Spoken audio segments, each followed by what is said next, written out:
দুর্গাপূজা আসতেছে, আমি হিন্দুদেরকে বলবো মহা উৎসবে আপনাদের ধর্মীয় অনুষ্ঠান পালন করুন, আরো ভালোমতো পালন করুন।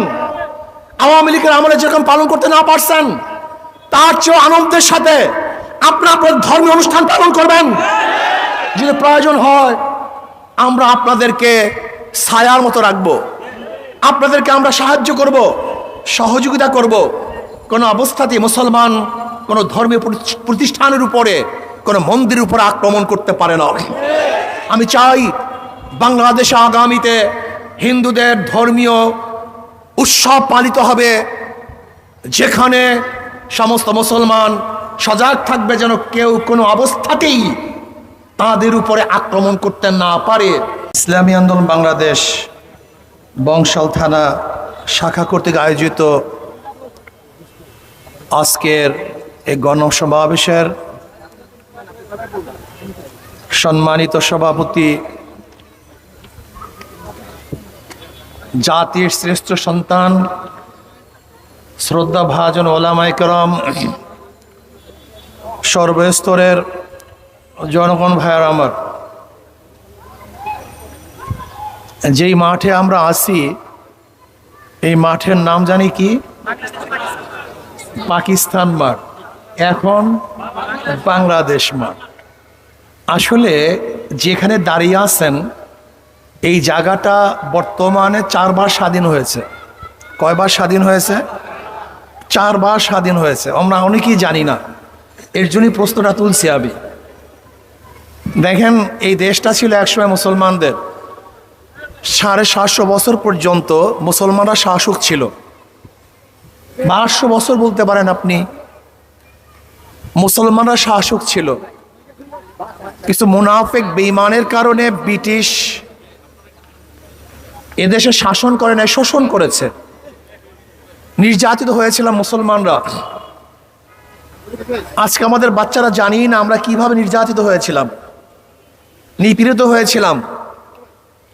কত মুসলমান হত্যা হয়েছিল, কত মুসলমান আহত হয়েছিল, কত মুসলমান হিজরাত করতে বাধ্য হয়েছিল, কত মা বিধবা হয়েছিল, কত সন্তান আহত হয়েছিল, কত বাচ্চা এতিম হয়েছিল, আমরা অনেকেই জানি না। 200 বছর পর্যন্ত ব্রিটিশরা মুসলমানদের উপরে এমন নির্যাতন করেছে। শুধু একটা ঘটনা বলি, চাকরি চর থেকে শুরু করে খায়বার পর্যন্ত এমন কোনো গাছ ছিল না যে গাছের মধ্যে একজন মুসলমান না একজন আলেমকে ফাঁসিতে ঝুলানো হয় নাই। এখন মনে করেন কি পরিমাণে আলেমকে হত্যা করা হয়েছে। 80,000 আলেমকে শুধু হত্যা করছে, 80,000 আলেমদেরকে।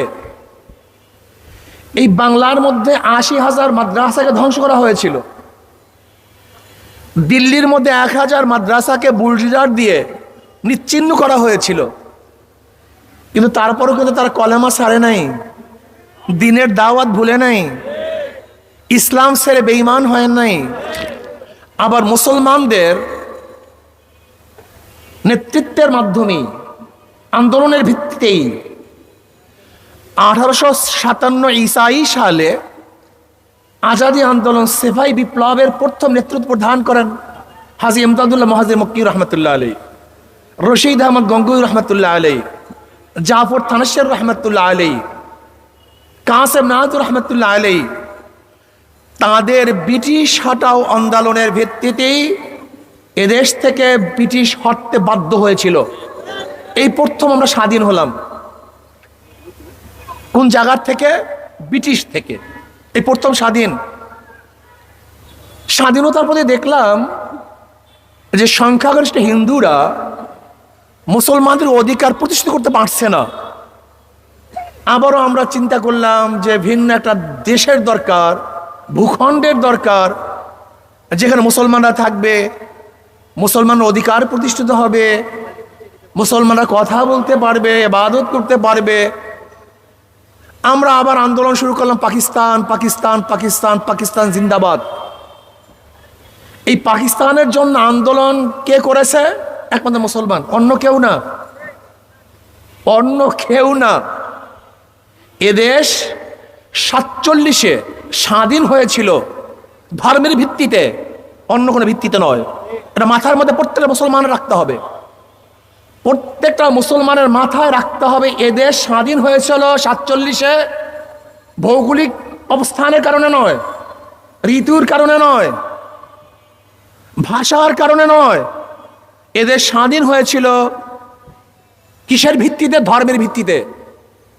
আমরা সংখ্যাগরিষ্ঠ মুসলমান, এই ভিত্তিতেই পাকিস্তান নামে একটা দেশ পেয়েছিলাম, যার দুইটা অংশ, একটা হল পশ্চিম পাকিস্তান আর পূর্ব পাকিস্তান। এই পশ্চিম এবং পাকিস্তান, পূর্ব পাকিস্তানের সংখ্যাগরিষ্ঠ মুসলমান হওয়ার কারণে ভারত থেকে ধর্মের কারণেই একমাত্র আমরা পৃথক হয়েছিলাম। এটা মনে রাখতে হবে। দেশ কাদের দেশ? সবাই একসাথে বলেন, কাদের দেশ? কাদের দেশ? এটা মাথার মধ্যে রাখেন। এই দেশ মুসলমানদের দেশ, মুসলমানদের অধিকার সমান। দেশ মুসলমানদের অধিকার সমান, সবার অধিকার। রাস্তা করছি আমি, হাঁটার অধিকার সবার। প্রতিষ্ঠান করেছে আমি, পড়ার অধিকার সবার। যেরকম যেরকম আজকে যে ইউনিভার্সিটি দেখতেছেন, ঢাকা মেডিকেল কলেজ দেখতেছেন, বুয়েট দেখতেছেন, এর প্রতিষ্ঠাতা কে বলেন তো? নওয়াব সলিমুল্লাহ রহমতুল্লাহ আলী। মুসলমানরা জানে না। তুমি কি জানো এই বুয়েট, এই মেডিকেল ইউনিভার্সিটির গোটা জমি একজনই দান করেছেন? নওয়াব সলিমুল্লাহ রহমতুল্লাহ আলী। এটা মুসলমানদের প্রতিষ্ঠান। কেন করেছেন? এই পূর্ব বাংলার প্রত্যেকটা মুসলমানকে শিক্ষিত করার জন্য।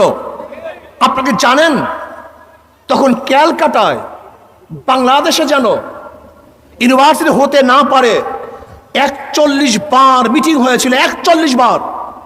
এমনকি রবি ঠাকুরের নেতৃত্বে গড়াইল মাঠে মিটিং হয়েছিল যেন ঢাকা ইউনিভার্সিটি না হতে পারে। যদি ঢাকা ইউনিভার্সিটি হয় তাই মুসলমানরা শিক্ষিত হয়ে যাবে। না, আমরা ওই মুসলমান যারা সাম্যতে বিশ্বাসী, মেডিকেল করেছি আমরা, বুয়েট আমাদের, ঢাকা ইউনিভার্সিটি আমাদের, কিন্তু পড়ার অধিকার, কথা বলেন না কেন? পড়ার অধিকার সবার। এইটাই আমরা চাই, এইটাই আমাদের সংস্কৃতি, এইটাই মুসলমানদের আদর্শ, এইটাই মুসলমানদের নিয়ম, এইটাই মুসলমানদের চরিত্র। যেরকম দেশ আমাদের, বাঁচার অধিকার সবার। দেশ আমাদের, থাকার অধিকার সবার। দেশ আমাদের, পড়ার অধিকার সবার। দেশ আমাদের, এখানে তাদের ধর্মীয় উৎসব পালন করার অধিকার সবার। সামনে দুর্গাপূজা আসতেছে। আমি হিন্দুদেরকে বলবো, মহা উৎসবে আপনাদের ধর্মীয় অনুষ্ঠান পালন করুন, আরো ভালোভাবে পালন করুন। আওয়ামী লীগের আমলে যেরকম পালন করতে না পারছেন, তার চেয়ে আনন্দের সাথে আপনার ধর্মীয় অনুষ্ঠান পালন করবেন। যদি প্রয়োজন হয় আমরা আপনাদেরকে ছায়ার মতো রাখবো, আপনাদেরকে আমরা সাহায্য করব, সহযোগিতা করব। কোনো অবস্থাতেই মুসলমান কোনো ধর্মীয় প্রতিষ্ঠানের উপরে, কোনো মন্দিরের উপরে আক্রমণ করতে পারে না। আমি চাই বাংলাদেশে আগামীতে হিন্দুদের ধর্মীয় উৎসব পালিত হবে, যেখানে সমস্ত মুসলমান সজাগ থাকবে যেন কেউ কোনো অবস্থাতেই তাদের উপরে আক্রমণ করতে না পারে। কিন্তু মনে রাখতে হবে, ধর্মীয় অনুষ্ঠান হিন্দুদের, উৎসব কিন্তু সবার না। যাদের ধর্ম, যাদের উৎসব, তাদের উৎসব, তাদেরই আনন্দ, অন্য করে এখানে আনন্দ হতে পারে না। এটা মনে রাখতে হবে। আমরা খলত মলত করি, গড়িয়ে ফেলি, এটা ভুল। আমরা কি বলি? ধর্ম যার যার, উৎসব সবার। এটা ভুল মেসেজ, এটা ভুল থিওরি, এটা ভুল দর্শন। ধর্ম যার যার, উৎসব তার তার। ধর্ম যার যার, উৎসব সবার, এটা ভুল। তাহলে কোরবানির সময় হিন্দুরা কেন উৎসবিত হয় না? তার উৎসব কেন পালন করে না? ঈদের সময় হিন্দুরা আমাদের ঈদগাহে কেন নামাজ পড়ার জন্য আসে না? এটা ভুল মেসেজ। লেকিন নিরাপত্তা থাকতে হবে বাংলাদেশের প্রত্যেকটা নাগরিকের। হিন্দুরা ধর্মীয় উৎসব পালন করবে, আমরা বাংলাদেশের নাগরিক হিসাবে তাদেরকে নিরাপত্তা প্রদান করব। আর কিসের নিরাপত্তা? হিন্দুরা আমান, তারা নিরাপদ। আমি মনে করি হিন্দুদেরকে নিয়ে, সংখ্যালঘুদেরকে নিয়ে যারা রাজনীতি করে তারাই তাদের মন্দিরের উপর আক্রমণ করে, প্রতিমার উপর আক্রমণ করে। কেন মুসলমান, খাঁটি মুসলমান হিন্দুদের প্রতিমার উপরে আক্রমণ করতে পারে না, এটা ভুল। যাই হোক, এরপর 47-এ আমরা ডিভাইডেড হলাম, পাকিস্তান একটা দেশ পেলাম, ভেবেছিলাম এবার মুক্তি পাবো, শান্তি পাবো। কিন্তু পশ্চিমারা আমাদের অধিকার না দেওয়ার কারণে তাদের বিরুদ্ধে আবার আন্দোলন করলাম, সংগ্রাম করলাম। 71-এ বাংলাদেশ নামীয় আবার একটা ভূখণ্ড পেলাম। এইবার স্বাধীনতা কতবার হলো? 3য়-বার। আর 2024-এর 5ই আগস্ট ফ্যাসিস্টদের বিরুদ্ধে আন্দোলন করে আবার আমরা 4র্থবারের মতো স্বাধীন হলাম। কেন? বৈষম্য বিরোধী আন্দোলন। এই আন্দোলন কিসের? এই হরিজনদেরকে তাড়িয়ে দেওয়ার জন্য আন্দোলন নয়, বরং হরিজনদেরকে প্রতিষ্ঠিত করার আন্দোলন ছিল এই আন্দোলন। ঋষি, কামার, মজদুর, চামার, তাঁতি, শ্রমিক না, কাউকে বৈষম্য করার জন্য আন্দোলন করি নাই, বরং বাংলাদেশের প্রত্যেকটা নাগরিকের অধিকারকে সমুন্নত রাখার জন্যই 5ই আগস্ট আমরা জীবন দিয়েছিলাম, রক্ত দিয়েছিলাম, আমাদের জীবনের মায়া ত্যাগ করে রাজপথে ঝাঁপিয়ে পড়েছিলাম, নেতৃত্ব দিয়েছিলাম, আল্লাহর কাছে দোয়া করেছিলাম। হয়তো মজলুমের দোয়া আল্লাহ কবুল করেছেন।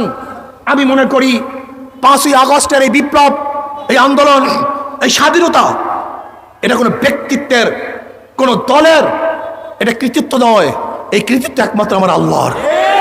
আমার আল্লাহ পাক রব্বুল আলামিনের রহমাতি এই ফ্যাসিস্ট এদেশ থেকে ভাগতে বাধ্য হয়েছে। কিন্তু আমরা কি দেখতেছি? 5ই আগস্টের পরে আজকে আবার একদল ফ্যাসিবাদ দখলদার লুটেরারা আবার দেশকে লুট করার চক্রান্ত করতেছে, জুলুম করতেছে, অত্যাচার করতেছে, অবিচার করতেছে। আমরা চাই না কারোর উপর জুলুম করতে। আমরা স্পষ্ট বলেছি, নিরপরাধ যারা আওয়ামী লীগ আছে, আওয়ামী লীগ করার কারণে আমরা তাদেরকে জেল দিতে চাই না, কেস দিতে চাই না। যারা অপরাধী, সে আমার দলের হোক না কেন, আমার সন্তান হোক না কেন, যে অপরাধী আমি তার বিচার চাই। কিন্তু যে অপরাধী নয়, সে আমার দুশ্মন হলেও আমি তার বিচার চাই না। মনে রাখতে হবে, ইসলাম ইনসাফ প্রতিষ্ঠা করার জন্য দুনিয়াতে আসছে। ইনসাফকে প্রতিষ্ঠা করার জন্য ইসলাম দুনিয়াতে আসছে। নবী আলাইহিস সালাতু ওয়াস সালাম বলেছেন, আমার মেয়ে যদি ফাতেমাও চুরি করে আমি তার হাত কেটে দেব। এর নাম ইসলাম, এর নাম মানবতা, এর নাম নীতি ও আদর্শ। আমি এখানে সমস্ত মুসলমানদেরকে বলবো, সমস্ত ভাইদেরকে বলবো, হাজারো ভালো মানুষ, চরিত্রবান মানুষ, শিক্ষিত মানুষ আজকে রাজনীতি করে না কেন? গান্দার কারণে, নষ্ট রাজনীতির কারণে, এই পচা রাজনীতির কারণে। এই পচা রাজনীতির কারণে হাজারো ভালো মানুষগুলি বাহিরে থাকার কারণে চোর, গুন্ডা, বদমাশ, লুচ্চা এবং ডাকাতরা এই অঙ্গনকে দখল করে নিয়েছে। আমি অনুরোধ করব, আসুন ঘরে বসা, মসজিদের কোণে বসা, প্রতিষ্ঠানে বসা হাজারো ভালো, ভদ্র, জ্ঞানী, চৌকাশ, দেশপ্রেমিক, মানবতার পক্ষে হাজারো মানুষ যারা আছেন, আপনারা আসুন, আর রাজনীতিতে আসুন। ইসলামী আন্দোলন বাংলাদেশের পতাকা তলে চলে আসুন, এই ছায়া তলে চলে আসুন। আমরা ভালো মানুষগুলি ঐক্য হয়ে এই দেশটাকে ভালো বানাবার চেষ্টা করবো ইনশাআল্লাহ। দুর্নীতি মুক্ত একটা দেশ উপহার দেব, যেখানে জুলুম থাকবে না, অত্যাচার থাকবে না, অবিচার থাকবে না। আমার মা বোনদের ইজ্জত নিরাপদ হবে, যেখানে শ্রমিক, তাঁতি, কুলি, মজদুররা তাদের ন্যায্য অধিকার ফিরে পাবে, যেখানে বৈষম্য থাকবে না, কে মুসলিম, কে হিন্দু, কে খ্রিস্টান, কে বৌদ্ধ সম্মিলিতভাবে এই দেশটাকে গড়ার চেষ্টা করবে ইনশাআল্লাহ। প্রিয় ভাইয়েরা আমার, আজকে দেশ যদি ইসলাম হুকুমাত চলে আসে, আমি বিশ্বাস করি আগামী 5-10 বছরের মধ্যে এদেশের দরিদ্র বলতে কিছু থাকবে না। সমস্ত মানুষ দরিদ্র সীমার উপরে চলে যাবে। আপনি বিশ্বাস করতে পারবেন না, ইসলামী অর্থনীতি অ্যাপ্লাই করলে আগামী 5-10 বছরের মধ্যে এদেশে জাকাত নেওয়ার কোনো মানুষ পাওয়া যাবে না। আপনি কি জানেন এই দেশের অবস্থা নাকি? আপনারা দেখেছেন উন্নয়ন, উন্নয়ন, কিন্তু চুরির উন্নয়ন দেখেন নাই কেউ। কত ডাকাতির উন্নয়ন হয়েছে, কত লুটপাটের উন্নয়ন হয়েছে আপনারা কি জানেন? এখানে যারা আছেন প্রত্যেকের মাথার উপরে 1.5 লক্ষ টাকা ঋণ।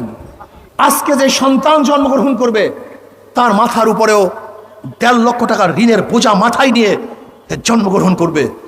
14 লক্ষ কোটি টাকা, 14 লক্ষ কোটি টাকা দেশ থেকে পাচার করা হয়েছে, ব্যাংকে লুটপাট করা হয়েছে, চুরি ডাকাতি করে গোটা ব্যাংকে ধ্বংস করা হয়েছে। প্রত্যেকটা প্রকল্প থেকে হাজার হাজার কোটি কোটি টাকা আত্মসাৎ করা হয়েছে।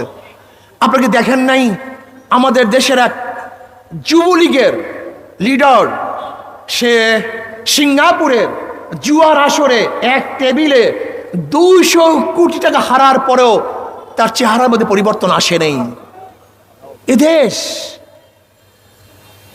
না, আমরা আর চুরি চাই না।